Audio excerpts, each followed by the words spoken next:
Si puissant que rien ne peut le contenir. Tous ces désespoirs,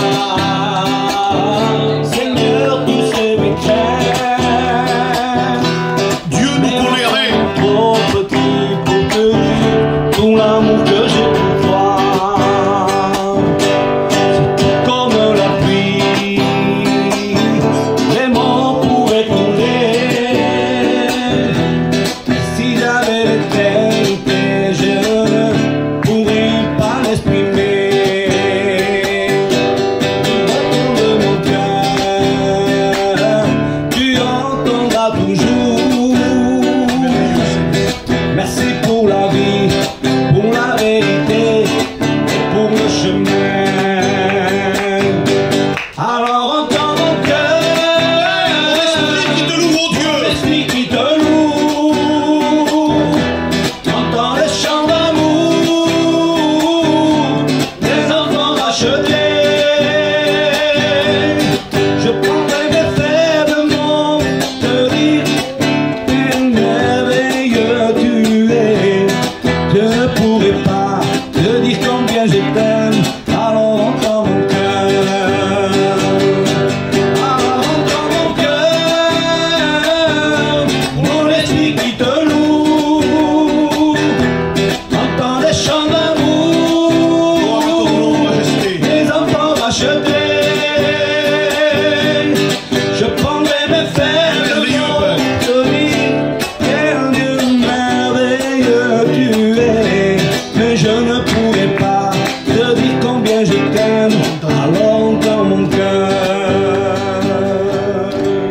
Que Dieu soit loué. Donc je suis née dans une famille qui se sont baptisés mais qui n'ont pas rencontré le Seigneur. Et ça c'est vraiment un problème. Mon père était malheureusement alcoolique et ma mère elle a subi tout ce qu'on peut subir dans un foyer où un mari est alcoolique.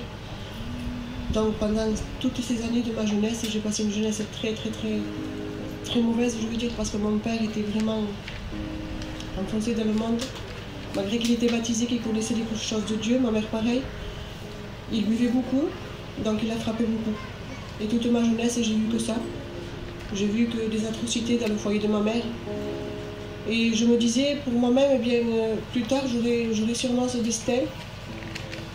Je serai sûrement comme elle, donc je me persuadais à moi-même qu'un jour je vivrai comme ma mère et je ne savais pas que le bonheur existait. Je connaissais les choses de Dieu, juste par connaissance, parce que je pense que quand on est gitan, on connaît les choses de Dieu par connaissance, et tous on est pareil. Mais je me disais, je suis déjà condamnée puisqu'il n'y a pas de pardon, mon père et ma mère sont comme ça, je ne connaissais pas le pardon de Dieu. Je savais juste qu'il ne fallait pas mentir, qu'il ne fallait pas voler, sinon on était condamné, on allait en enfer. Mais je ne connaissais pas l'amour de Dieu, je ne l'avais jamais rencontré. Et je me sentais condamnée déjà de toute ma jeunesse et j'étais très angoissée par la situation de mon père et ma mère qui vivaient loin de Dieu.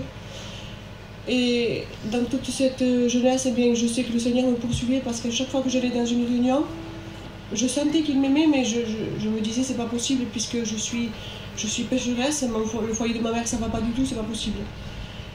Et un jour, le frère Pachai, je pense que vous le connaissez, il avait fait une réunion sous mon auvent.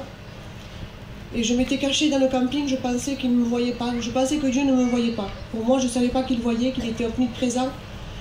Et je m'étais cachée dans la couchette, j'étais baissée, je lui dis Seigneur, je ne suis pas digne que tu me regardes, donc je vais me cacher ici et je vais écouter de loin ce que tu as à dire. Et là, j'avais vu ce que je ne savais pas, j'avais eu une vision. Je m'étais vue près de Dieu et une main qui était tendue, je ne savais pas que c'était Dieu réellement, mais il m'avait montré combien il m'aimait. Gloire à Dieu. Et sorti de là, Dieu me poursuivait, il me poursuivait vraiment. Et un jour, le frère Pacha, on était sur une place, parce que je précisais que ma mère était catalane, j'ai beaucoup voyagé, mais dans le voyage, il n'y a pas le Seigneur. On ne connaissait pas toutes ces choses-là, au contraire, c'était très mondain. Et un jour, le frère Pacha était passé à côté de moi, j'avais 16 ans. Il m'avait dit, tu seras la femme d'un serviteur. J'avais rigolé, parce que c'était pas quelque chose qui était possible. Même lui avait rigolé en me le disant. Le temps a passé et le Seigneur il a accompli ce qu'il avait dit à travers la bouche de son serviteur. Et j'ai rencontré mon compagnon, on a servi le Seigneur, ça va faire bientôt 30 ans. Mais je veux dire par là que pendant ces 30 ans, c'est pas parce qu'on est baptisé qu'il n'y a pas de lacunes, qu'on n'est pas là et que tout va bien. Bien au contraire, le Seigneur, il a fallu qu'il me redresse souvent. Le baptême ne fait pas de nous de sauvés, bien au contraire. La fidélité dans les réunions ne fait pas de nous des sauvés, bien au contraire. Un jour, j'étais dans une réunion et je tenais une église, je le dis pour moi-même et aussi pour les frères et sœurs qui ont passé par là, fidèles dans les réunions, jeudi, mardi, dimanche, les jeûnes, tout ce qui s'ensuit. Et un jour, avec le respect que je vous dois, j'étais couchée à côté de mon compagnon et dans ma maison, j'entendais du monde. J'ai essayé d'écouter, je me disais, il y a du monde dans la maison, j'ai essayé d'écouter, j'ai regardé du tout, il dormait, je sentais des gens qui me bousculaient autour de moi, les yeux ouverts. Et là, j'ai vu avec les yeux ouverts une table qui était mise. Et devant cette table, il y avait, je ne l'ai pas vu, mais je sentais que c'était Dieu, le Père, pas Jésus, mais Dieu le Père. J'ai senti son amour très profond. Et je disais, Seigneur, c'est pour moi que tu prépares tout ça? C'est pour moi tout ça? Il me disait, oui, c'est pour toi. Mais là, il m'a posé une question. Et ça, je le dis pour moi, pour moi-même. Parce que je me suis rendu compte avec le temps que la fidélité dans les réunions et tout ça, il y a plus que ça. Il m'a dit, est-ce que tu crois à l'avènement de mon retour? Sur le moment, la vérité, peut-être que j'étais orgueilleuse, je me suis dit, comment tu me poses cette question à moi? Bien sûr que je suis la femme d'un serviteur. Et le Seigneur me faisait comprendre. Ça va, c'est de la routine que tu vis. Je dis pour moi-même. Je me suis dit, Seigneur, comment c'est possible 30 ans après cette question que tu m'as posée? Et dans mon cœur, elle résonnait. C'est autre chose que je veux, moi. C'est pas seulement une chaise que tu occupes. C'est pas que tu suives ton compagnon.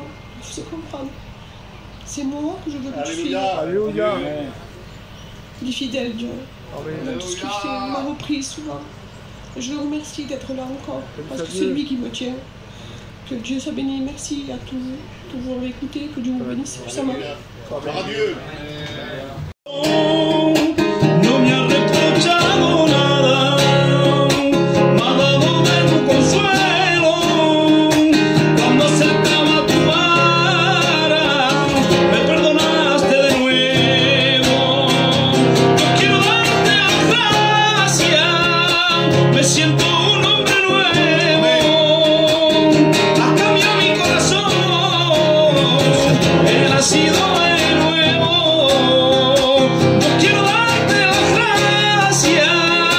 Me siento un hombre nuevo, has cambiado mi corazón, he nacido de nuevo. Te está esperando que vuelvas a su lado, de ti no se ha olvidado, porque en su mano ya está grabado.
m'attendais pas à témoigner, mais voilà. Bon, la plupart d'entre vous connaissent mon témoignage. Voilà, ça fait à peu près 25 ans que j'ai rencontré le Seigneur. J'avais 28 ans. Et de l'âge à peu près de 17-18 ans, je ne trouvais pas du plaisir dans le monde. C'est-à-dire que je faisais ce que faisaient les garçons, hein, mais je n'étais jamais satisfait de ce que je faisais. Je me suis marié, mes enfants, mon travail, mais même ça ne comblait pas mon cœur. Et je disais, mais c'est quoi la vie alors? C'est travailler, sortir, voilà, et recommencer la même chose tout le temps. Je disais, mais c'est fatigant la vie alors. Moi, pour m'avoir, je la trouvais, j'étais jeune, j'avais 22, 23 ans, je disais, mais c'est fatigant la vie. Et en plus, ça coûte cher. Parce que pour avoir un peu de joie, il fallait dépenser. Je dis, c'est pas normal. Et ce que je veux vous dire, c'est que quand il y a un vide dans un cœur, comme j'avais ce vide dans mon cœur, faisait de moi un homme très malheureux. Parce qu'il n'y avait rien qui pouvait combler mon cœur. Rien. Jusqu'à un moment, je me dis alors, je vais faire, je vais faire ça. Je dis, tout le monde est là, j'ai tout essayé. Je dis, je vais essayer ça, peut-être ça va combler mon cœur. Par la grâce de Dieu, Dieu n'a pas permis. À l'âge de 28 ans, j'ai écouté la parole de Dieu. J'ai compris que le problème ne venait pas de l'extérieur, que le problème c'est moi qui l'avais. Qu'il me manquait justement celui qui pouvait combler mon cœur. Dieu a pardonné mes péchés. Et depuis ce jour, je n'ai plus besoin d'aller chercher de la joie, aller chercher le bonheur, aller chercher une satisfaction. Dieu a rempli réellement mon cœur. Ce que je veux vous dire, c'est que Dieu réellement remplit les cœurs. On est tous du même peuple, hein. On a tous les mêmes problèmes. Je peux vous dire si les problèmes vous avez, on les a tous pareils, on a tous les mêmes familles. Ce que nous avons besoin, c'est que Jésus vienne remplir nos cœurs. Amen. Voilà, que Dieu vous bénisse. Amen.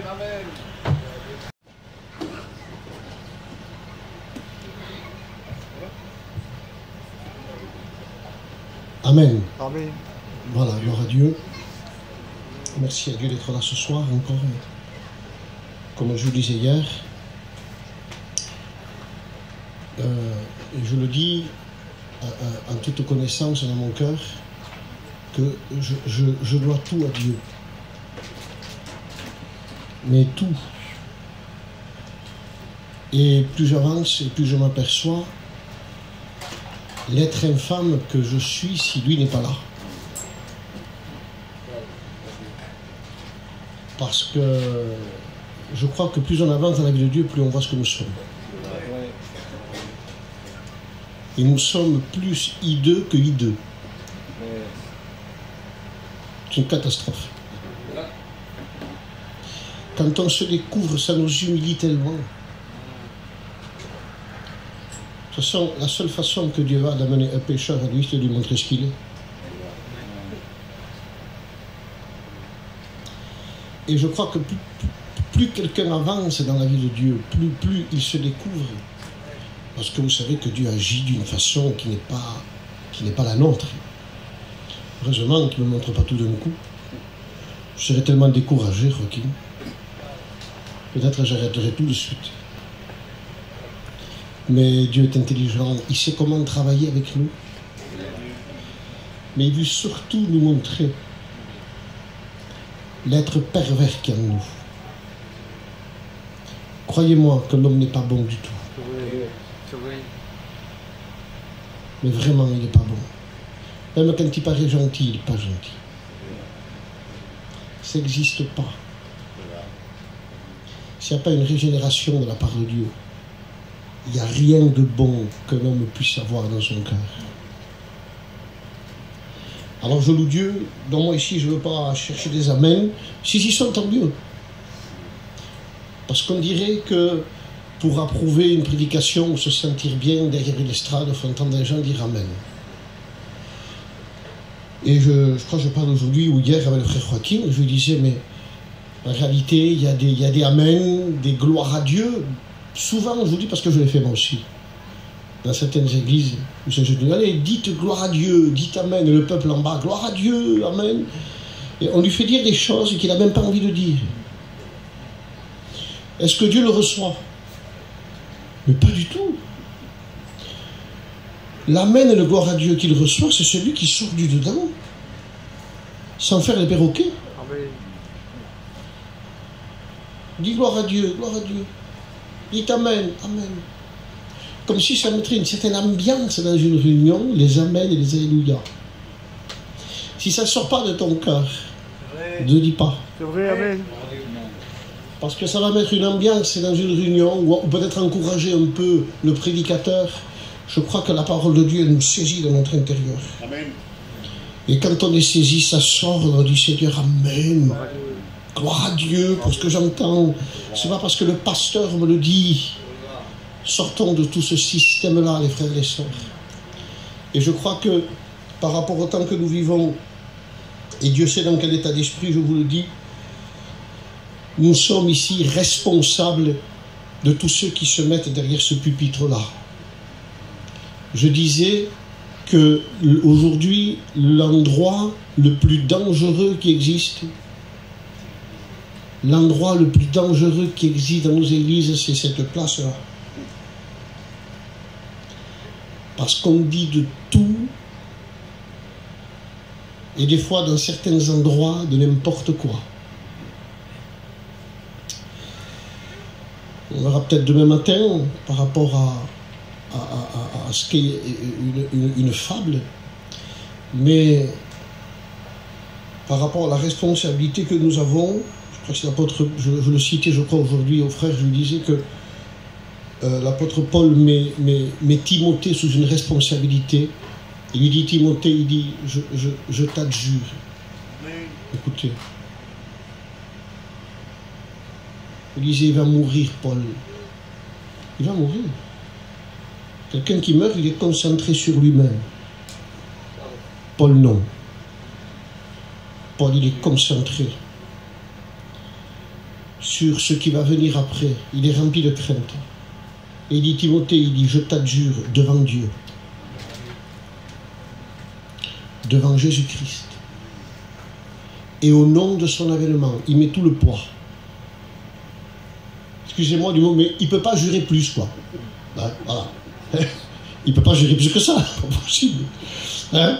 Et il dit, Timothée, prêche la parole. Amen. Prêche pas autre chose. Parce qu'aujourd'hui, on prêche plein d'autres choses. Je disais que l'estrade, des fois, elle devient, elle devient l'endroit où on raconte des contes. On essaie d'émouvoir les gens. Les gens sont là, ils pleurent par certaines histoires. Mais en réalité, ce n'est qu'une émotion qui fait bouger un peu l'intérieur, mais qui transforme personne. Alors il insiste bien, il dit, Timothée, il dit, prêche la parole. Nous sommes responsables de ce que nous annonçons.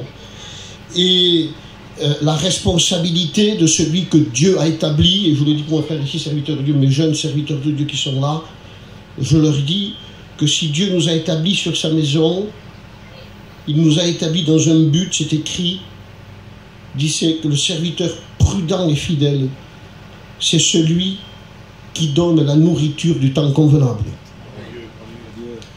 Il est dit qu'il a été établi pour ça. Il n'a pas été établi pour autre chose. La Bible l'appellera le serviteur fidèle et prudent. C'est pour ça que le rôle d'un prédicateur aujourd'hui, ce n'est pas de se servir d'une estrade pour se faire une réputation avec une prédication. Parce qu'aujourd'hui, l'évangile sert à beaucoup de monde à se faire une réputation. Vu que le monde évangélique est très vaste, alors on vient avec une prédication, avec un message, avec certains mots, et puis on essaye un peu d'épater pour essayer de se faire un nom. Mais je crois que plus que jamais, nous devons faire très attention. Que ce que Dieu veut que nous prêchions ici, c'est que nous nous effacions plus que jamais. Et que nous le montrions, lui. On nous voit trop. Dieu sait dans quel état d'esprit je le dis. On en parlait un peu ce soir dans l'évangélisation. Mais le rôle, il y avait une tribu en Israël qu'on appelait la tribu d'Issachar. Je l'aime cette tribu. Pourquoi? Parce qu'elle avait une particularité un peu spéciale. La Bible dit que cette tribu-là, elle avait la particularité du discernement des temps. Et selon les temps qu'elle discernait, la Bible dit qu'elle disait à Israël ce qu'il fallait qu'il fasse. Pourtant, il y avait Moïse qui était là. Il y avait des sacrificateurs à ce moment-là. C'était pas la tribu de Lévi, hein. C'était la tribu d'Issachar. Elle avait reçu ce don-là. Fatim, tu sais comment ça fait qu'elle a reçu ce don-là, elle? Comment c'est possible? Cette tribu-là, elle discernait les temps, et par rapport à ce qu'elle discernait, elle donnait à Israël la conduite à tenir. On dit, Seigneur, pourquoi? D'où c'est que Issachar sort ça? Là, vous avez un texte qui parle de la tribu d'Issachar. Et il dit, Issachar, il dit, écoutez bien les frères et les sœurs, il dit, tu te réjouis, Issachar, tu te réjouis, il dit, tu te réjouis dans tes tentes, il dit, là tu te réjouis. Et en Israël, pour les Juifs, la tente, c'était l'endroit où on s'enfermait avec la loi. C'était l'endroit où on s'enfermait avec les quelques livres de la loi qu'ils avaient.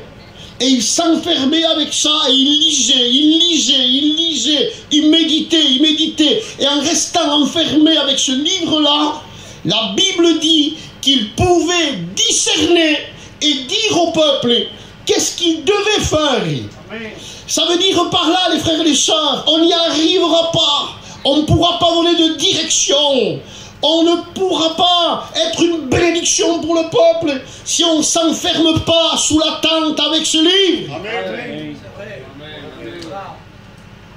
Laissez Google tranquille. Après, je ne suis pas contre certaines choses, je ne suis pas contre du tout. Mais lisez ce livre. On a besoin d'hommes qui se tiennent là sous la tente et qui attendent la direction de Dieu par rapport au temps qu'on vit. Les temps sont tellement dangereux, on n'a plus de temps à perdre. Cette réunion-là, Dieu sait, j'aimerais pas la manquer. Elle est trop importante, cette réunion. Alors, au bout d'un moment, donc il y a de tout. Donc, qu'est-ce qui prouve que réellement cette tribu-là, elle était dans le bon? Comment ça se fait qu'elle discernait? Tout simplement, en Israël, chaque tribu avait une bannière. Et la bannière d'Issachar, vous allez voir, c'est tout simple. Un animal, c'était un âne. Un âne. Du thym, un âne. Une tribu qui médite. Une tribu qui cherche Dieu, qui a du discernement, c'est un âne. Oui, mais nous, on sait dans le Nouveau Testament. Celui qui vient s'asseoir sur cet âne. On sait celui qui vient approuver ça, les frères. Le Christ ne s'assoira pas autre part que dans une église qui s'enferme avec ce livre-là. Gloire à Dieu. Amen. Gloire à Dieu, dont la Bible l'appellera serviteur prudent. Au moment, je disais ça l'autre jour, quand Boaz dit à Ruth, que je l'ai aimé ce texte, les frères. Je vous le lis, je l'ai aimé ce texte, il dit, Boaz voit Ruth qui vient glaner dans son champ. Et au bout d'un moment, Boaz lui dit, écoute, il dit, quand tu auras soif, allez le texte, s'il est bon. Tu iras au vase. Écoutez ce qu'il dit. Tu iras au vase. Dit, et tu boiras ce que les serviteurs auront puisé. Dit, tiens. C'est-à-dire que Boaz était convaincu que ce que Ruth allait boire, c'était sain. Il savait que l'eau qu'elle allait boire, il n'avait pas de problème pour elle. Parce qu'il savait d'où venait l'eau. Il savait ce que ses serviteurs puisaient. Les frères, il y a un peuple qui a soif. Il y a des besoins aujourd'hui. La seule façon de répondre à cette soif, c'est de puiser dans ce livre. Amen. Mais pas dans n'importe quel puits. Il y avait un puits qui était le puits d'Abraham. On l'appelait, je crois, je ne sais pas bien le prononcer, je crois que c'était l'Akaï Roi. Hein, à peu près ça. Donc, et ce puits-là avait une signification. C'est là qu'Agar s'enfuit à cause de Sarah. Et au bout d'un moment, ce puits-là veut dire, ça veut dire celui le vivant qui se révèle. Et Isaac, il va habiter à côté de ce puits-là, à côté de celui qui se révèle. Ça veut dire il va en faire son voisin, il va faire partie de la vie d'Isaac. Quand Rebecca vient pour la première fois, Isaac est là, à côté de ce puits, dans la méditation et la révélation de ce puits. Tu dis, Seigneur, mon Dieu, les frères et les sœurs, le puits qu'ont creusé nos anciens, le puits que nos anciens ont creusé, le puits d'Abraham. Je vous en supplie, n'allons pas puiser autre part, n'allons pas chercher autre part que dans le puits que nos anciens ont creusé. Là est l'eau, les frères. Il n'y a pas d'autre eau bonne et pure que dans celle que nos anciens ont creusée. Et tout, pourquoi ces avertissements-là? Parce qu'il y a d'autres puits aujourd'hui. Ça veut dire que celui qui ne passe pas du temps dans l'attente, au bout d'un moment, attention, vous remarquerez que pour choisir un leader, aujourd'hui, béni soit Dieu pour tous les leaders qui puissent y avoir leur nom, mais pour le choisir, dit Seigneur, qui va succéder à Moïse? Regardez le texte. La Bible dit que Josué se tenait sous la tente. Et alors, il est là, il ne bouge pas, lui. Il dit non, il ne bouge pas de la tente. Il dit, et alors, c'est lui qui va succéder à Moïse. Ça veut dire par là, on ne veut pas des commandants, les frères, nous. On ne veut pas des chefs, nous. On a besoin d'hommes qui se tiennent sous la tente, avec la révélation de ce livre-là. Alors, tu dis tout. Quel est l'état d'esprit de celui qui, par exemple, ne s'y tient pas? Eh bien, il a un sérieux problème, celui-là. La Bible dit qu'il va se dire, au bout d'un moment, mon maître tarde à venir, il ira la parabole. Et qu'est-ce qu'il fait? Il se met à manger et à boire. Quelqu'un qui ne passe pas du temps avec ce livre-là, il est occupé à autre chose. Le manger et le boire, c'est l'esprit du matérialisme aujourd'hui. On a du temps pour tout, sauf pour être avec ce livre. On s'étonne après de la pauvreté spirituelle qu'on peut démontrer dans nos prédications. Quand on parle avec les hommes, quand on parle avec les frères, on sent qu'on a un manque d'eau. Tu dis, Seigneur, dis c'est qu'il est pris autre part. Le manger et le boire, c'est l'esprit du matérialisme. Et l'esprit du matérialisme a un nom qu'on appelle le mot brique. Brique. Dans l'Ancien Testament, Pharaon faisait faire à Israël des briques. La brique, c'est l'esprit de la construction. Et de ce temps-là, c'était l'esprit du matérialisme pour Pharaon. Or, le mot brique a une signification, j'avais vu il y a des années. J'en étais venu en cherchant que ce mot-là veut dire, en réalité, c'est l'esprit du matérialisme qui veut dire fils isolé d'un père. Ça veut dire que le rôle de cet esprit-là, c'est de nous isoler de Dieu. Et comment? Nous isoler de Dieu. Nous isoler de la tente. Nous isoler de ce livre. Alors on cherche de la spiritualité aujourd'hui. Il n'y a pas de spiritualité sans la tente. Alors il puise où, lui? Où c'est qu'il puise pour prêcher? Mais il puise tout simplement dans des connaissances qu'il a acquises. Elles ne sont plus vivifiées par l'esprit. Alors il se sert de la connaissance qu'il a acquise et on fait des messages avec une connaissance qu'on a acquise, qui n'est pas vivifiée par l'esprit. Mais avec cette connaissance-là, la Bible dit qu'il fait la guerre à ses compagnons. Il dit pourquoi? Il n'est plus à la hauteur, lui. Alors automatiquement, il fait la guerre à ses compagnons. Parce qu'il ne passe plus du temps sous la tente. Les frères, Dieu nous y appelle. Alors je dis tout, quel est le message? Quel est le message pour cette génération? Alors, quelle génération? Je m'excuse ce soir, je vais toucher des points un petit peu spéciaux, pardon pour les anciens qui sont là. Je m'en excuse, mais je n'ai pas le choix. J'ai pas le choix. Alors le frère a parlé sur l'amour de Dieu hier, on va le concrétiser ce soir, peut-être sûrement d'une autre façon. Donc quel est le message pour cette génération par rapport à celui qui se tient dans l'attente du Seigneur? Qu'est-ce qu'il faut prêcher aujourd'hui? Quel message annoncer aujourd'hui? Les temps sont tellement durs, les frères et les sœurs. Frère David, hier, il parlait, il disait, c'est vrai qu'une véritable conversion, écoutez, je ne sais pas chez vous comment ça se passe, mais des mains levées, on a vu plein aussi chez nous. Les gens qui se convertissent réellement, je vous promets qu'aujourd'hui, c'est compliqué. Alors tu dis tout, où est le problème? Qu'est-ce qu'il faut prêcher aujourd'hui? Le fait que Vous n'avez qu'à prendre dans la Bible 2 temps, par rapport au temps que nous vivons. On va faire une similitude biblique ensemble. Par rapport au temps que nous vivons, vous avez dans la Bible 2 temps qui représentent les nôtres, qui sont une similitude avec les nôtres. Vous avez tout simplement dans la Bible 2 temps où le jugement de Dieu est venu et est tombé. La Bible parle du temps de Noé et la Bible parle du temps de Lot. Pareil. Et ça, c'est ce que la sentinelle peut recevoir sous la tente par rapport au temps que nous vivons. Alors tu vas dire, tout. Et alors, pourquoi ces 2 temps-là? Parce qu'il y avait un trait dominant dans ce temps-là. J'en ai parlé à Perpignan, j'en ai parlé à Montpellier, j'en ai parlé dans plusieurs endroits. Je dis, Seigneur, attention frère, vous voulez prêcher quoi? Quel message voulons-nous prêcher aujourd'hui? Il y a les païens, les inconvertis qui viennent dans nos réunions, qui ont une connaissance presque autant que la nôtre par rapport à ce qu'ils entendent. Après tout, quel message faut-il prêcher aujourd'hui? Qu'est-ce qui caractérisait les temps de Noé et de Lot? Est-ce que c'est les pestes? Pas du tout. Est-ce que c'est le Covid? Pas du tout. Absolument pas. Est-ce que c'est les tremblements de terre? Pas du tout. Dit, qu'est-ce qui caractérisait les temps de Sodome et de Gomorrhe? Lisez la Bible.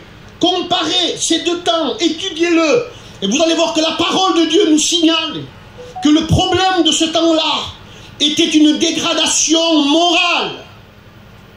Il y avait une dégradation morale à un haut degré. C'est la génération gadarénienne. Et comment? C'est la génération gadarénienne. J'allais vous lire le texte dans Marc 5. Le moment, ce gadarénien qui est là, on lui met des chaînes et il va casser les chaînes. Et il y a une génération aujourd'hui qui est en train de briser. Les chaînes, c'est un dispositif de retenue. C'est-à-dire il y a une génération qui est en train de briser tout dispositif de retenue. Et le dispositif de retenue dans lequel les États, dans lequel les gouvernements essayent de freiner un peu les hommes, c'est ce qu'on appelle des lois. Les lois, ce sont les dispositifs de retenue des nations. Or, la Bible, la loi de Dieu, est le dispositif de retenue qu'aujourd'hui les nations sont en train de rompre. C'est le dispositif de retenue que toute ethnie, que tout peuple, excusez-moi, toute tribu, peu importe d'où il vient, ça peut être le gitan, ça peut être le sédentaire, ça peut être le chinois, peu importe qui, parce qu'on a tous la même nature. Ce dispositif de retenue est en train d'être brisé.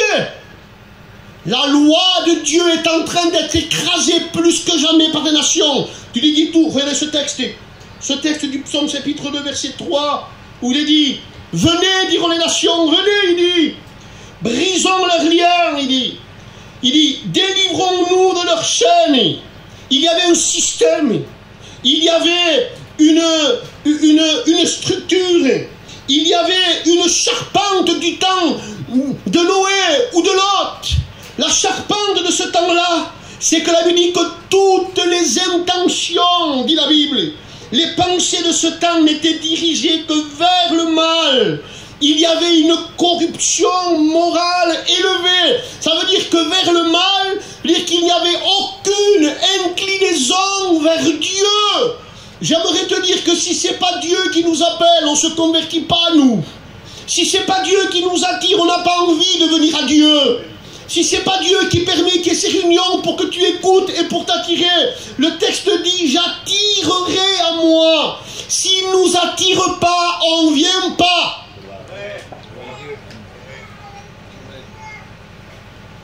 Alors le texte continue. Donc il dit, n'était dirigé que vers le mal, aucune inclinaison vers le ciel, un esprit perverti, leurs sentiments, leur mentalité, dénaturée, faussée, dépravée. Ils avaient corrompu toute la morale, tous les absolus de Dieu. On dit tout, mais pourtant il n'y avait pas de loi de ce temps-là. Parce que pour qu'il y ait péché, dans la Bible, il faut qu'il y ait transgression de la loi. Vous êtes d'accord? Il dit tout, mais s'il n'y a pas de loi, il ne peut pas y avoir transgression. C'est écrit, s'il n'y a pas de loi, puisque la loi de Moïse n'existait pas de ce temps-là. Et donc, s'il n'y a pas de loi, où veux-tu que soit le péché? Oui, mais il vivait dans un temps. Vous aviez, avant que le péché rentre dans le monde, ce qu'on appelle une première dispensation, qu'on appelait la dispensation de l'innocence. C'est-à-dire qu'en réalité, l'homme était dans un état d'innocence totale. Mais quand il pêche, il est rentré sous un second temps, que la Bible appelle la dispensation de la conscience. Tu dis comment? Parce que l'homme, ne l'oubliez jamais, même si c'est un païen, il a été créé par Dieu. Et Dieu y a mis en lui sa norme. Et il y a dans la conscience du païen, dira la Bible, la norme de ce qu'est Dieu. Un païen n'a pas le Saint-Esprit. Et pourtant il sait que voler c'est pas bien. Un païen que vous n'avez jamais instruit, il sait que mentir c'est pas bien.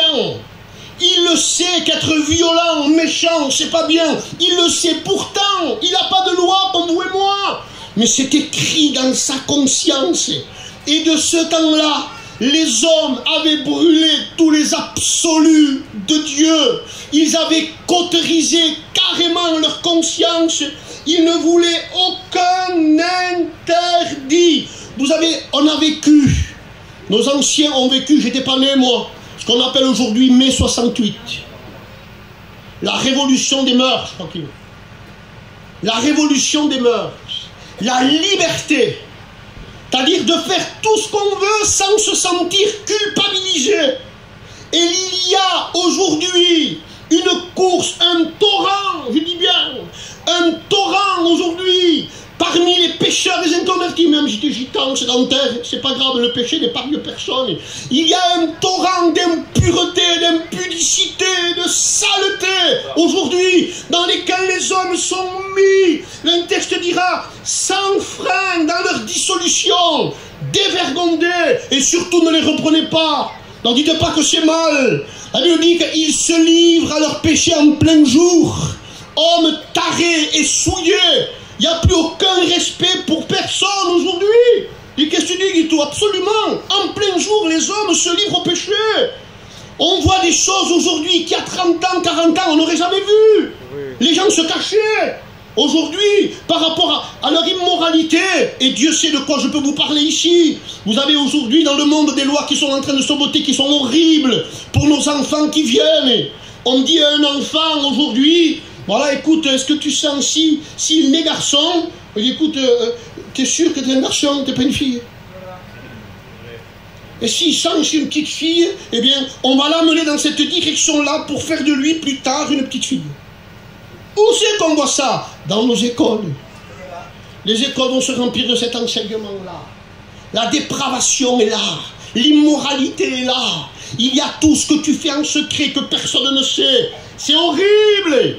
Cette chair, elle est horrible. Elle est corrompue. Elle est remplie de violence. Il dit tout, mais par rapport à l'évangile alors, mais par rapport au temps de Lot. Ces hommes-là qui vivaient une dissolution terrible dans l'impureté, la saleté et tout ce que vous voulez-vous.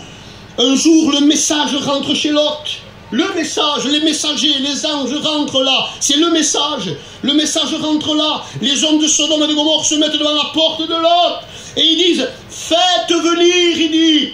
Faites venir ces gens vers nous. Fais-les venir vers nous, il dit comment? Alors il y a une connaissance du message. Ces gens-là ont une connaissance par rapport à l'évangile. Il n'y a pas de problème. Mais ils veulent que l'évangile vienne vers eux. Dans quel but? Excusez-moi le respect que je dois aux anciens ici. Dans quel but? Ils voulaient abuser du message. Ils voulaient abuser, profiter du message, tout en assouvissant leurs désirs impurs. Et voilà certaines personnes aujourd'hui, un contact avec le message, parce qu'on sait qu'en réalité on a besoin de paix, on a besoin de certaines choses, on le sait, un contact avec le message, tout en continuant à assouvir nos désirs pervers. Et on abuse du message. Dieu me sauvera, de toute façon Dieu aura pitié de moi. Mais tout en continuant dans notre perversion. Or il y a un danger dans cet état d'esprit-là. Le danger, c'est que la Bible dit qu'au bout d'un moment, la Bible dit que Dieu les a frappés d'aveuglement à un tel point qu'ils ne pouvaient plus trouver la porte. Faites attention à ceux qui ont entendu l'évangile 100 fois, 200 fois, 300 fois et qui continuent dans leur esprit d'égarement, de saleté, d'impureté. Au bout d'un moment, Dieu les frappe d'aveuglement pour qu'ils ne trouvent plus la porte.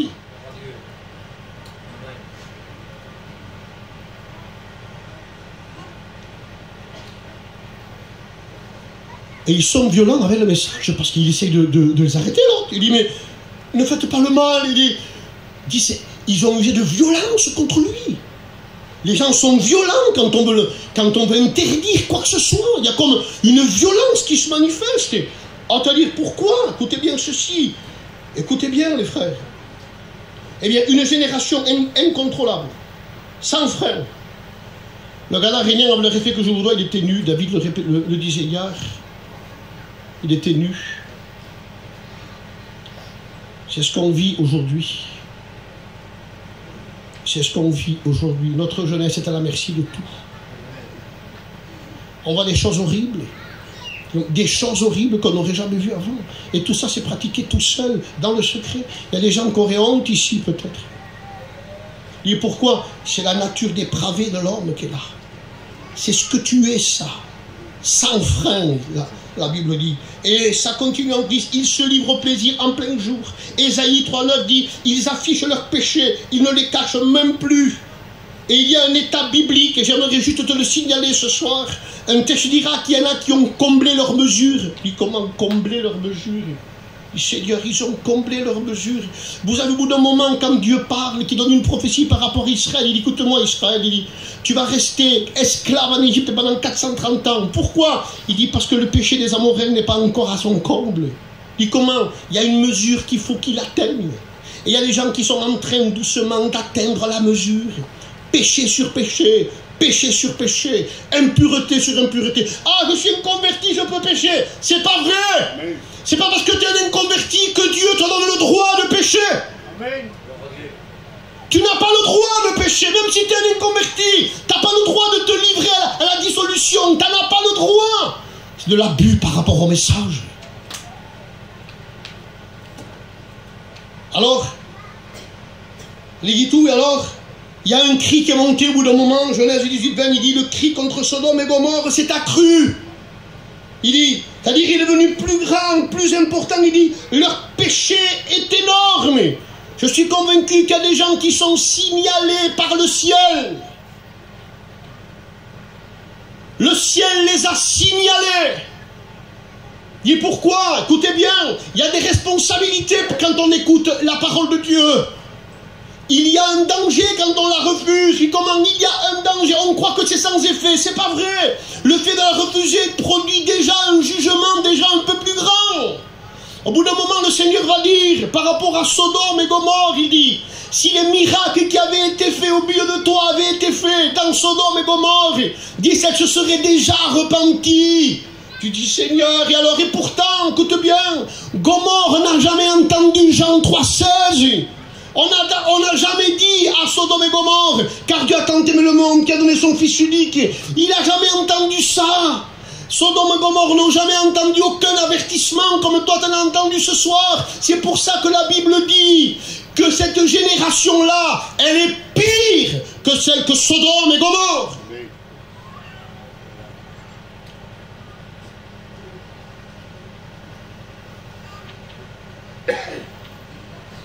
On casse, on brise tout dispositif. Alors, et là j'y viens. Il dit tout, ça c'est les païens, bien, d'accord. Il dit alors Jérémie, il dit, écoutez, il dit, eux c'est les petits.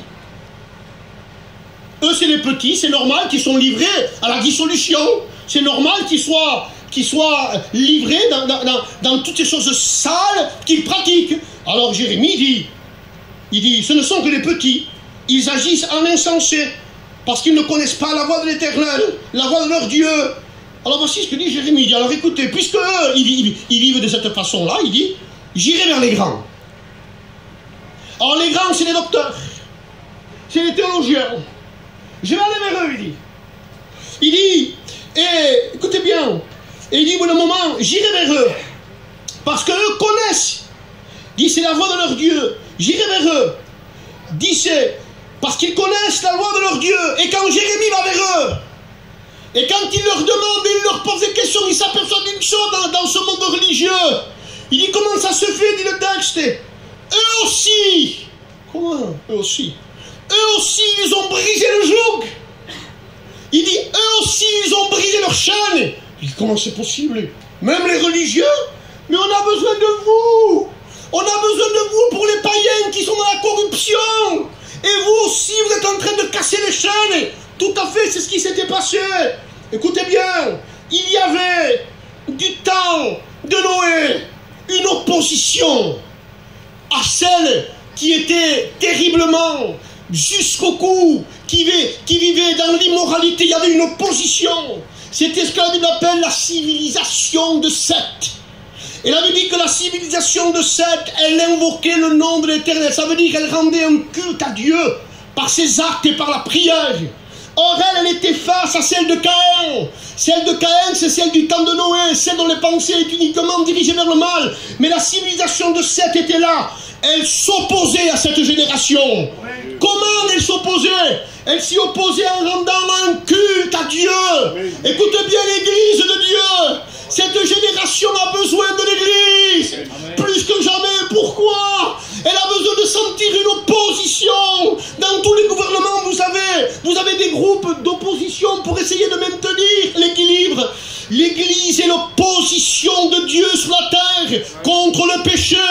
Ça veut dire que l'Église, elle ne se mélange pas à la génération de Caïn. Elle ne fait pas comme fait Caïn. Elle ne s'habille pas comme fait Caïn. Elle n'a pas des tenues vestimentaires comme Caïn. Elle ne parle pas comme celle de Caïn. Elle n'agit pas comme celle de Caïn. Elle n'a pas un comportement comme celle de Caïn. Pas du tout, pas du tout. Elle est l'inverse, le contraire de cette génération-là. Pourquoi, dis-tu?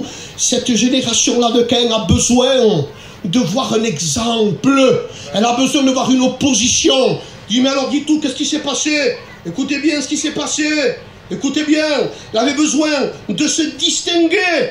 Et au bout d'un moment, cette opposition-là aussi a brisé ses chaînes. Dis, comment ça se fait? La séduction est tellement grande aujourd'hui, excusez-moi. On a reçu un message chez nous.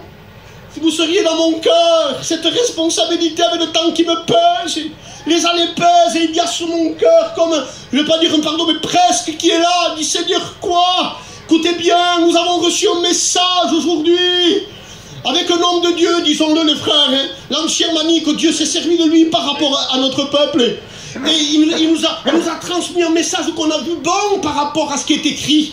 On a vu que c'était un accord avec la parole de Dieu. Alors on a dit oui, ça nous a été transmis. Quel message? Et ça, il faut que le pécheur le sache. On dirait qu'on veut le cacher au pécheur. Il faut que le pécheur sache que le message d'opposition qu'il a besoin, c'est que Dieu est saint, mon ami. Amen. Il faut que tu le saches, il faut que tu le comprennes, pécheur, que tu as affaire à un Dieu de sainteté. Le message qu'on a reçu, les frères, aujourd'hui il y a des chaînes qui ont été brisées, on a tout mélangé, on ne sait plus où on en est. Alors on a créé un système hors de la norme, un système même d'évangélisation, où on croit que, par exemple, on essaye d'amener les païens aujourd'hui, nos réunions se résument en cela. Tu veux le bonheur? Vous croyez que cette génération a besoin d'être bercée? Vous croyez que cette génération a besoin d'être consolée? Cette génération a besoin d'être reprise. Il faut reprendre cette génération avec sévérité. Par quoi, les frères? Par la norme. Alors on essaye un peu de faire des réunions d'évangélisation, parce qu'on veut du monde aujourd'hui. On croit que parce qu'il y a du monde, ça fonctionne. Arrêtez avec ce système. Arrêtez avec ce système-là. Dieu m'a montré certaines choses, je n'en parlerai pas ici ce soir. Mais Dieu sait, le système biblique, le vrai système, on a remplacé l'épée. Aujourd'hui, on a peur d'offusquer, d'être trop but, au cas où les gens s'en vont, ils ne se convertiraient pas. Les frères, on a remplacé l'épée par un plumeau. Les gens sont plus transpercés. Oh, viens à la bénédiction. On appelle les gens à la bénédiction. Ils viennent pécher jusqu'au cou, là, comme ça. Hein? Dans l'impudicité, tout ce que vous voulez, vous, la méchanceté, la haine, elle est préjugée. Viens à la bénédiction, tu vas recevoir le Saint-Esprit. On impose les bains, on fait n'importe quoi. Et les gens crient, on dit, quelle réunion? Réunion de quoi? Et les gens crient, alléluia, alléluia, alléluia. Par exemple, soi-disant, des parents en langue aussi, paraît-il. Hein, vous avez des curés qui parlent en langue aussi, hein, entre parenthèses. Hein. Il y en a qui, pendant qu'ils rendent un culte à Marie, ils sentent un état intérieur, ils sentent certaines émotions. Hein. On sait, nous, ce que c'est ça. Hein. Bref. Et on dirait qu'on dirige nos réunions dans ce sens-là. Pourquoi? Nous avons rompu les chaînes. Et on s'étonne du résultat. Les chaînes sont cassées, les frères. On a peur que prêcher la parole de Dieu comme ça, simplement. Tu crois que on n'a pas besoin de méthode. Nous avons fait de la méthodologie une théologie. C'est ça qui est grave. Et des méthodes. Allez-y, les méthodes, vous. Et du bruit, et des cris. Quelle réunion, quelle réunion, quelle réunion, quelle onction. On croit que l'onction c'est tout ça, ça n'a rien à voir avec tout ça, les frères et les sœurs. C'est pas ça l'onction. Les gens sortent, j'ai senti, j'ai été béni. Ça continue à voler, ça continue à frauder, ça continue à mentir, ça change pas. Et on dit j'ai été béni. Arrêtez avec ce système-là. On remplit les églises de quoi? Dites-moi.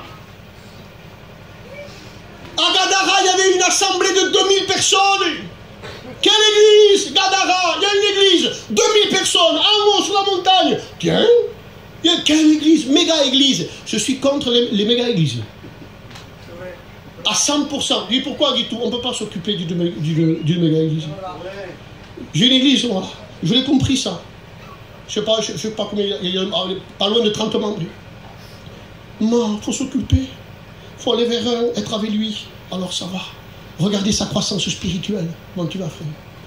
S'occuper de lui personnellement. Bon, après tu vas voir l'autre. Et toi, et tu prends, la Bible dit, connais bien tes brebis. Connais-les bien. Et tu t'en occupes une à une. Si vous avez 100 ou 150, comment vous faites? Vous la voyez une fois tous les 2 ans. Vous comprenez bien? Donc ce système-là de méga-église, c'est quoi cette église? Moi, les cantiques là-bas en haut, attention. Système aussi de cantiques. Merveilleux les cantiques, les frères, c'est pas ça que je dis. Vous comprenez bien. Hein? Non, mais des cantiques aujourd'hui, alors on croit pour attirer un système évangélique. On met ici des chanteurs, c'est des rumbas. Et les gens sont là, et ils sont là, amen, amen. Tu viennes, on croit qu'il se passe quelque chose. Nos églises sont devenues du théâtre, les estrades. Et on les met à derrière, et ça sort là, ça transpire d'un côté, de l'autre. On dit voilà, ça c'est des réunions. Arrêtez avec ce système, il n'est pas biblique, les frères et les sœurs. On n'a pas appris ça, nous. Moi, j'ai pas appris ça. Dites-moi ce que vous voulez. Et les chants, c'est des... On ne dit pas amen, on dit olé presque. N'oubliez pas que Judas veut dire louange. Mais Judas avait une frontière. Regardez en géographie. Vous aviez Judas, et juste à côté de Judas, vous aviez Édom. À côté de la louange, Judas veut dire louange. Il y avait Édom. Or, Édom, c'est l'homme charnel, c'est Ésaü. Celui qui a vendu son droit d'aînesse, c'est le profanateur, lui. La chair est là, et la louange est là. Mais il y a une frontière. Attention, la louange va piocher dans Édom certaines choses qu'elle ramène dans Judas. On passe la frontière, des fois les cantiques vont bien. Aujourd'hui, on croit qu'un cantique, c'est un tube. Il dure 1 mois, 2 mois, 3 mois, 4 mois. Après, on l'entend plus. On passe à un autre. On a fait des tubes chez nous. Un vrai cantique, il est éternel. On ne doit pas se lasser de chanter à Dieu sur la gloire. Mais on veut tellement aujourd'hui rentrer dans un système aujourd'hui. Un système émotionnel. Vous savez ce que veut dire? En réalité, il y a un système aujourd'hui, une marche, excusez-moi de le dire ici ce soir, mais il y a une marche qu'on appelle la marche émotionnelle. La Bible dit que Dieu va s'adresser. Il s'adresse au serpent. La génération de Noé, la Bible l'appellera l'ancien monde. Le mot ancien monde veut dire archéros. Le mot archéros veut dire serpent. C'est-à-dire que c'était le monde du serpent ancien. Et au bout d'un moment, quand Dieu s'adresse au serpent, il dit, voici la malédiction qui va tomber sur toi. Il dit, tu ramperas sur ton ventre, il dit. Tu vas marcher, il dit, marcher. Tu vas marcher sur ton ventre. La marche du serpent, c'est la marche sur le ventre. Il dit comment? C'est quoi le ventre? Parle avec tous les docteurs, vous le savez déjà. C'est tout l'endroit des sentiments, des émotions, il y a tout là. C'est la marche du ventre du serpent, ça. Et doucement, on l'introduit dans nos réunions. T'as senti, t'as vu comment t'es béni. On fait venir un gens devant, puis on insiste. Ah voilà! Maintenant! Masse, tu vois, au bout du moment, ça va être compliqué tout ça. Hein. Donc, tout un système qui a été créé, mais pourquoi ce système-là? On veut un succès hors de la norme. C'est tellement compliqué de vivre la norme. Vous savez que le Seigneur m'a... Et béni soit Dieu... Je le dis, Dieu sait dans quel état d'esprit, je vous le dis. Quand on prêchait, Et souvent, très souvent, les frères l'ont fait, et moi aussi. Alors, j'avais une devise. Alors, on restait pratiquement du matin au soir là. On prenait une Bible, prière, des heures de prière, des heures de méditation. Et ça, le matin au soir, jusqu'à la réunion. Mais on veut un succès. On veut que la réunion se passe bien. On veut que l'onction descende, qu'il y ait une puissance de Dieu, le poder de Dieu. Puis Seigneur, il m'est arrivé de faire ça toute la journée. La réunion vient, je prêche le soir. Pas terrible, les gars. Et très souvent, on a fait ça. Alors, des fois, c'est béni. Des fois, on me dit Seigneur. Et le Seigneur reprend ma vie. Il me dit stop, dit tout. Comment stop? La véritable onction. Elle est descendue au Jourdain. Sur qui? Sur la norme. Et alors, tu veux que l'onction descende? Dit tout. Vis la norme. Que tes jeûnes que tu passes là, que tes mises à part que tu fais, ne servent qu'à une chose, ressembler à la norme. Et plus tu ressembleras à la norme, et plus l'onction descendra, frère. Vous le comprenez bien? C'est comme l'onction disait, je sens l'onction, les frères, vous le voyez d'un côté de l'autre, je sens le pas de puissance, l'onction. Les frères, vous les voyez, ils s'assoient, hop, je dis plus rien. Alors tu Seigneur, attends, est-ce que l'onction vous poursuit que derrière une estrade? Le texte de Jean, il vient, et le texte nous dit, l'onction, dit le texte, elle demeure avec vous. Ça veut dire quoi, elle demeure? Elle reste, elle habite là. Donc pourquoi ne pas faire sauter sur la chaise? Ici, il faut que je saute, en bas non, alors. Les frères, l'onction, elle est douce. Elle est tellement douce qu'elle brise les jougs les plus forts. Puis comment ça se fait? Voilà tout ce système émotionnel qu'on a créé aujourd'hui pour essayer d'attirer une génération qui vit dans le péché jusqu'au cou. Alors vous aviez un mot qu'on appelait le mot imposteur. Vous savez ce que c'est un imposteur? Permettez que je vous le dise. Un imposteur, c'était quelqu'un qui se mettait dehors. On le mettait dehors, et puis quand il y avait du vent. Et alors il se mettait dehors, et puis il criait. Il criait, et en criant devant le monde, il montrait qu'il maîtrisait le vent. Mais ce n'est pas vrai. On sait très bien que c'est pas vrai. Mais les gens, parce qu'ils criaient, comme ça.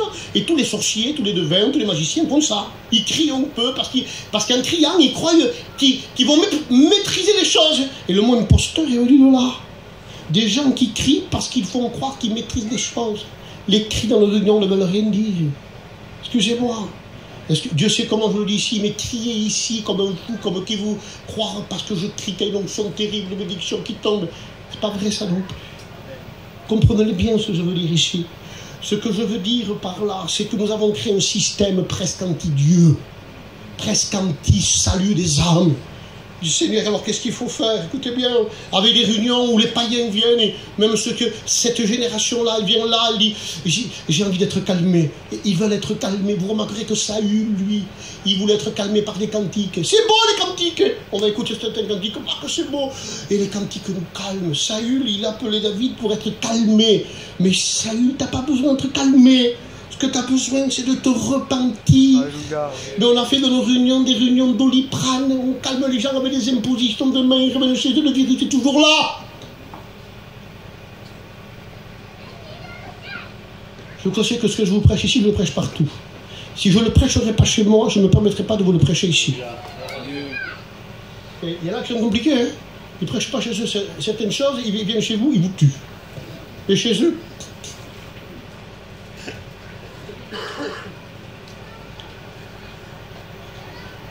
alors, le Seigneur, où est le souci? Qu'est-ce qu'il faut faire avec cette génération-là? Est-ce qu'ils ont besoin d'être consolés? Pas du tout. Alors, qu'est-ce qu'il faut leur prêcher? Écoutez bien, je termine.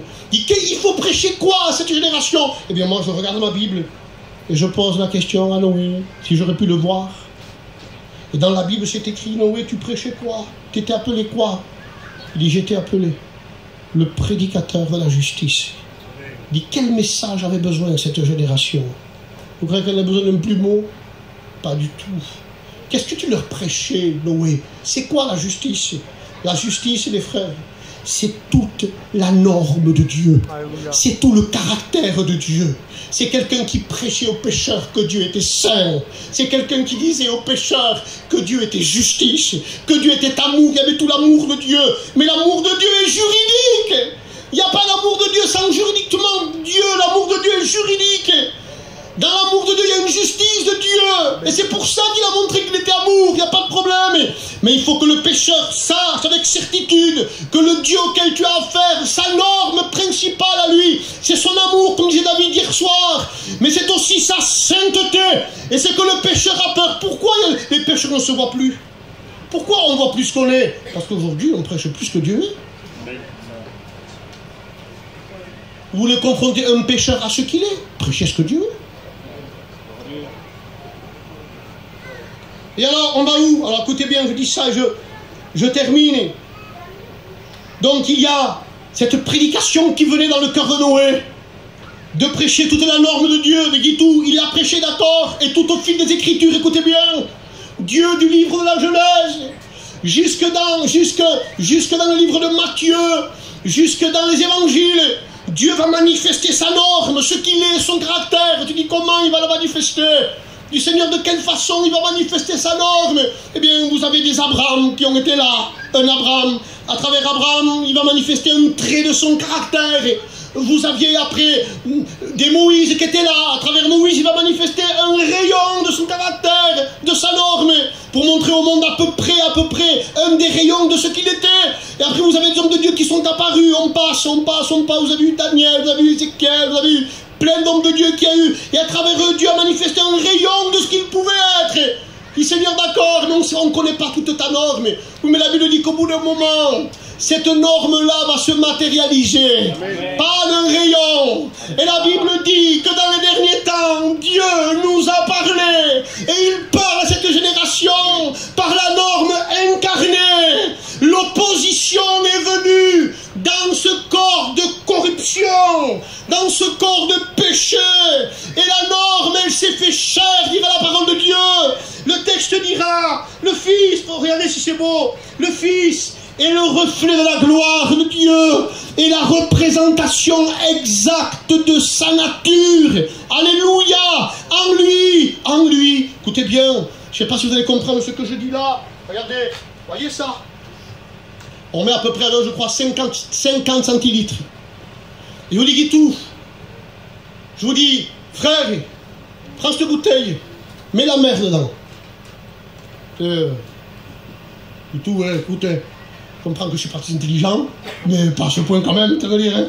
On ne peut pas mettre la mer là-dedans. Les frères, allez mettre tout Dieu dans un corps, vous. Les cieux des cieux ne peuvent le contenir. Amen. Allez le mettre, regardez si elle est belle la norme, j'ai fait une petite parenthèse sur la norme. Est-ce que Dieu peut se cacher? Il ne peut pas se cacher, il est Dieu. Et alors on est obligé de le voir, on le voit dans la nature, on le voit partout, il est Dieu, c'est son immensité, il prend cette plénitude, il le met dans le corps. Donc je dis, Seigneur, comment t'as fait pour rester caché pendant 30 ans? Il se cache, il est pendant 30 ans, il se cache. Et comment il se cache, les frères, les sœurs? Il se cache, dis comment il fait pour se cacher? 30 ans caché. Combien de temps on t'a vu sur toute ta vie que tu as vécu? 3 ans et demi. Sur 33 ans et demi, que 30 ans caché, entre parenthèses les frères. Celui qui vit la norme, il aime vivre plus caché que vu. C'est ce qu'avait compris Élie, les frères. Hein? Dieu prend Élie, Élie, viens là, il dit... D'un coup, il apparaît Élie, pop, Élie, il apparaît, on ne sait pas d'où il vient, qui c'est, pop, on ne sait pas, mais il apparaît d'un coup. Et Dieu le prend, écoute-moi, combien de temps t'as parlé? Lisez la prédication d'Élie, elle dure 5 minutes maintenant. Il prêche 5 minutes. Ministère, 5 minutes. Maintenant tu viens ici, il est où? Au torrent de Terry, combien de temps? 3 ans et demi, tu ne bouges pas. Mais c'est Dieu, j'ai envie de prêcher. Et toi, Élie? Élie, déjà, Élie, il lui dit même pas. Quand même, Seigneur, tu pourrais me faire utiliser. J'ai envie. Mais Élie, il ne revendique pas ça. Pourquoi il ne revendique pas ça? Parce qu'il était habitué à la solitude avec Dieu. Et sa solitude avec Dieu était beaucoup plus importante que de se montrer devant un peuple. Frère de ministère, c'est bien, être à part avec Dieu, c'est mieux. Amen. Tâchons, quelqu'un qui vraiment fleurit, on prend tous les bâtons de toutes les tribus. On les enferme dans le noir. Il y avait le bâton d'Aaron qui était là. Il n'y en a qu'un qui a fleuri. Qui, le bâton d'Aaron? Où c'est qui fleurit? Dans le noir. Si on n'est pas capable de fleurir caché, on ne fleurira jamais. Je reviens à la norme. Il dit alors cette norme, Guito, qu'est-ce qu'elle a fait? Et là c'est merveilleux. Mais je suis obligé de vous en parler quelques minutes. Il prend la norme est dans le corps. Jésus est là. Et alors, il y a l'esprit gadarénien là. Regardez le système biblique, ce qu'il fait. Il va chez les gadaréniens, vous savez, chez tous ceux qu'on a parlé là, qui viennent dans le péché jusqu'au cou, qui ont caché leur chaîne, et qui disent alors, Seigneur, voici que la norme, elle vient. Qu'est-ce qu'elle fait? Allez, rumba, guitare, piano, allez, on va le délivrer, les gadaréniens là. On fait les viseurs dans les réunions, beaucoup de fois. Du Seigneur, et alors? Pas du tout. Elle ne parle pas à la norme. Elle se présente. Mais elle se présente avec Jean, elle se présente avec Pierre, elle se présente avec Jude. La norme se présente avec les épîtres. La parole est là, la norme est là. Qu'est-ce qu'il fait le gadarénien? Il se sent provoqué par la norme. Et je pensais tout à l'heure, et quand il vient devant lui, regardez le mot qu'il lui dit, nous savons, regardez, qui tu es. C'est-à-dire, on sait quelle est la valeur de ta norme. Et ce qui vient faire agenouiller cette génération, et qui arrivera à faire repentir cette génération, c'est de lui présenter la norme. Amen. Tu dis alors, je termine avec ça, excusez-moi, je suis un peu bavard, ça fait 10 ans que je suis venu, hein, voilà.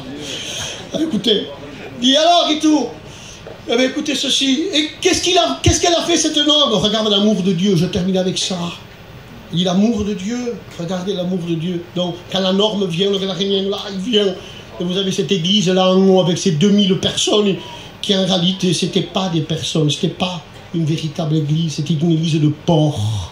Dis comment c'est possible que le berger, on peut dire des bergers, pardon les frères, on va parler sur la planète Terre, en réalité ils croient qu'ils ont des brebis en face alors qu'ils ont des porcs.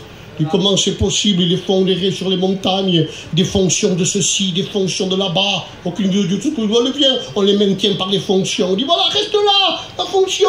On va te tenir par la fonction. Toi, tu me portes.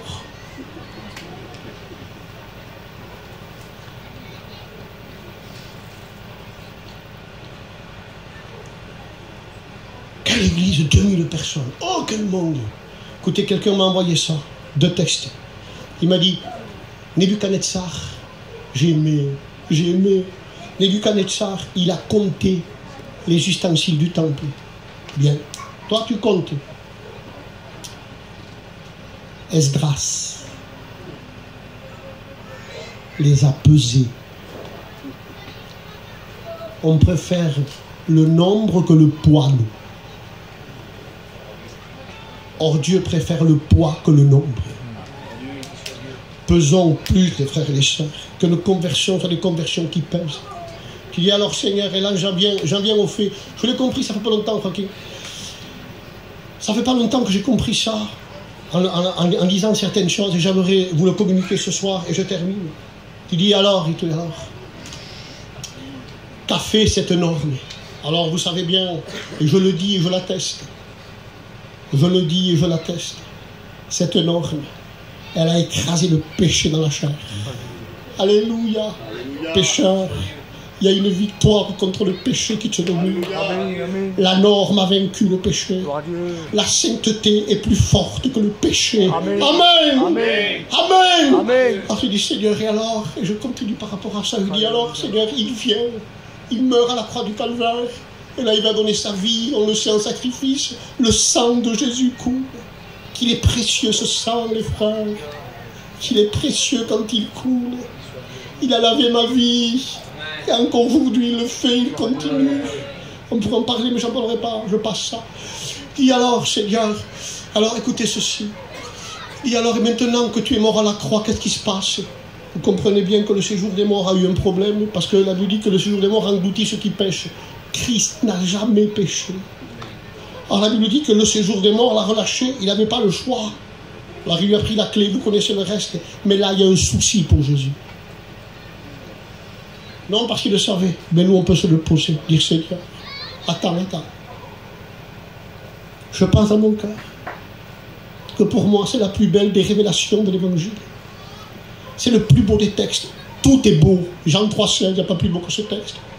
Mais alors Philippiens chapitre 2, verset 4 ou 5 ou 6.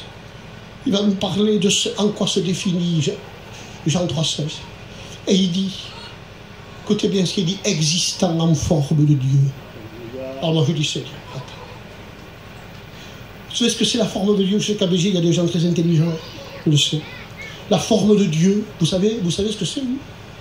Dieu est immatériel, il n'a pas de corps, voilà, il est esprit, il y a la salle du trône, elle y est, elle existe, donc voilà, c'est mystérieux, mais Dieu c'est mystérieux. Vous comprenez bien que Dieu n'a pas d'œil comme nous, Dieu n'a pas d'oreille comme nous, il n'a pas une bouche comme nous. Il nous dit, pour se mettre à notre portée, pour nous faire comprendre, mais Dieu c'est pas ça du tout. Dieu est esprit, voilà, il est esprit, il a une forme. Et voici que Jésus dit, il n'a point regardé son égalité avec Dieu, il abandonne cette forme, il prend un corps. Alors il dit, Seigneur, bien, tu prends un corps pour me sauver, tu vas mourir avec ce corps, tu fais mourir le péché dans ce corps-là, amen. Et alors, Seigneur, maintenant tu vas mourir et tu es ressuscité. Oui, mais attention, là est tout l'amour du Père pour le pécheur, pour cette génération-là qui Dieu a voulu faire entendre ça. Il dit quoi, Seigneur? Écoutez ceci. Il est dit que bibliquement, quand on ressuscite un corps, le corps ne meurt plus. Ça veut dire qu'il y a eu un deal qui s'est fait. Regardez l'amour de Dieu pour nous. Tu vois la forme de Dieu que tu as là, oui?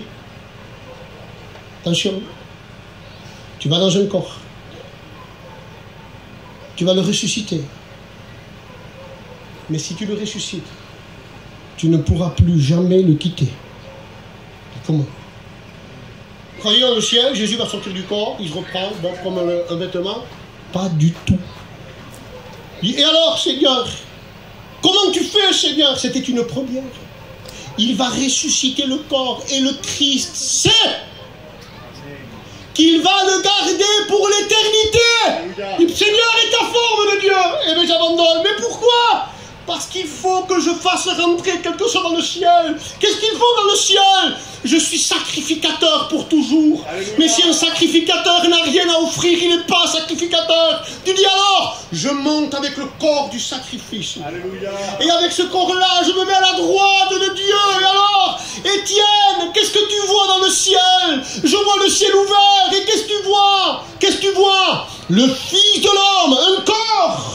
Ou assis à la droite de Dieu, livre de l'Apocalypse, qui tu vois, le Christ dans un quoi? Un corps, son nom, la parole de Dieu. Dis comment alors me dire, mais il est plus Dieu alors, parce qu'il est dans un corps. Mais tout à fait, il est le Dieu omniscient, il est le Dieu omnipotent, il est le Dieu omniprésent, mais dans un corps. Il a gardé toutes les qualités, tous les attributs de Dieu, mais dans un corps. Pourquoi? Pour pouvoir être avec nous dans la nouvelle Jérusalem pour l'éternité. Et quand on le verra, vous et moi, quand je regarderai, vous savez que dans son corps, il y a les marques. Quand il ressuscite, il garde les marques. Il les aura pour l'éternité. Écoutez bien, je ne comprends pas cet amour. Moi, dites-moi ce que vous voulez. Il y a toute la justice contre le pécheur, mais il a exécuté là, dans ce corps-là. Et quand je le verrai, moi, parce que je vous dis que je le verrai. Tu le verras, toi? Amen. Amen. Quand je le verrai, je dirai, Seigneur, je ne suis pas là parce que j'ai prié 3 heures. C'est pas vrai. Alléluia. Gloire à Dieu. Je ne suis pas là parce que j'ai médité 3 jours. C'est pas vrai. Je regarde dit, Seigneur, je n'aurais pas eu ça. Mes frères, je n'aurais pas eu ça. Je ne pourrais pas marcher, moi, ici au milieu. Et c'est avec ce corps-là, il nous prendra le sacrifice. Il va nous faire rentrer où? Dans un endroit où aucun pécheur n'a le droit de rentrer. Il serait calciné. Parce que même les séraphins, pécheurs qui est là, il faut que tu saches que même s'ils sont saints, ils n'ont jamais péché. Quand ils sont autour du trône, ils rougissent de tant de sainteté de Dieu. Mais avec ce corps-là, à travers lequel le sang a coulé, il me prendra et il me présentera devant le trône. Alléluia! Amen. Et j'aurai la possibilité, je tremblerai même pas. J'aurai même pas peur. Pourquoi? Le sacrifice sera là à côté de moi. Alléluia. Il sera là, lui, à côté de moi. Celui qui est mort pour les pécheurs. Et ce soir, à cette génération dépravée, j'annonce maintenant que si tu ne te repens pas, Je t'appelle pas une bénédiction ce soir, je t'appelle pas ce que tu sens, des frissons, ni rien du tout. Il faut te repentir. Tu dois te repentir, c'est le message de la norme. Tu dois te repentir. Demander pardon à Dieu pour tous tes péchés. Et ce que je t'annonce ce soir, c'est que Dieu est capable. Il y a la possibilité d'effacer tous tes péchés. Dis comment, mais j'en ai tellement fait, j'ai fait ça. Vous savez que là, la conscience est là. C'est là. Elle reproche aussi certaines choses, beaucoup de choses. Vous savez où c'est que le sang de Jésus passe? C'est écrit, vous connaissez le texte. La Bible dit que le sang de Jésus purifie la conscience. Il la rend neuve, nette. Tu es poursuivi par tes péchés, tu le sais que tu es poursuivi. Il y a ce soir ici. Amen. La solution. Amen. Alléluia. Amen. Jésus t'aime. Amen. Amen.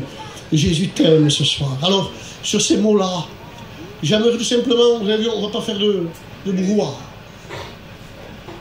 Si tu veux te repentir de ta place, c'est entre toi et Dieu. Quand le fermier a semé sa semence, il ne reste pas toute la nuit là. Allez, pousse!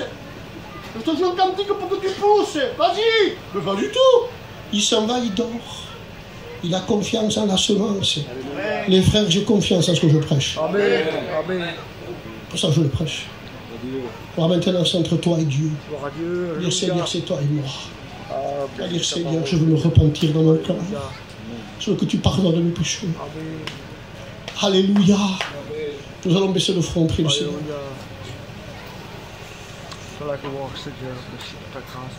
Je vais adorer ton nom, Seigneur.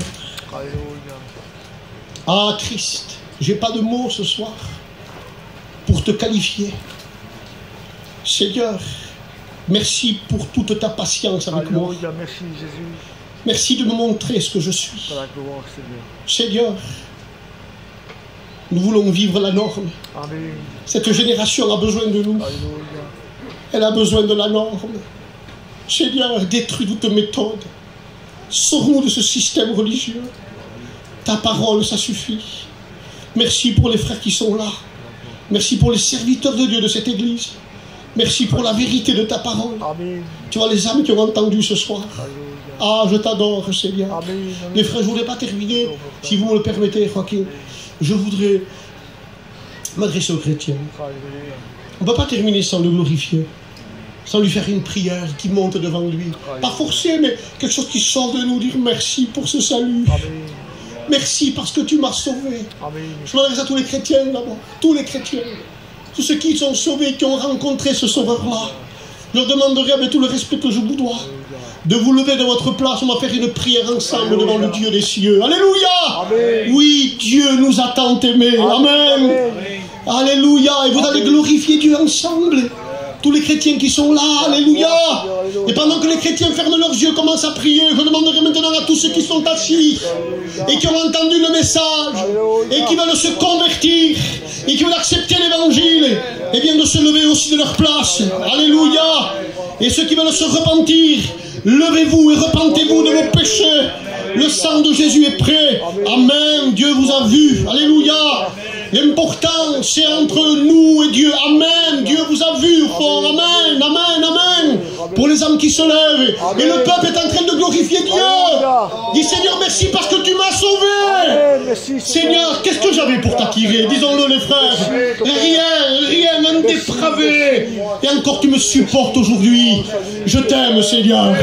Je t'aime Seigneur. Glorifiez-le, n'ayez pas peur. On jettera nos couronnes à ses pieds. C'est lui qui nous a sauvés. Alléluia. Et toi, pécheur qui est là, qui t'es levé ce soir, de ta place, demande pardon à Dieu. Je ne te ferai pas venir devant parce que je ne vais pas faire du spectacle ce soir. Mais de ta place, là où tu es, dis Seigneur, aie pitié de moi. Transforme ma vie. Pardonne tous mes péchés. Regarde cette conscience qui m'assaille. Regarde tous ces péchés qui me poursuivent. Dis-lui, Seigneur Jésus, tu es mort pour ôter mon péché. Eh bien, ôte-le ce soir. Je remets ma vie entre tes mains et je me repens. Alléluia. À toi la gloire. J'aimerais qu'on se joigne à la prière de mon frère David. Tu viens, David, et tu pries le Seigneur pour nous.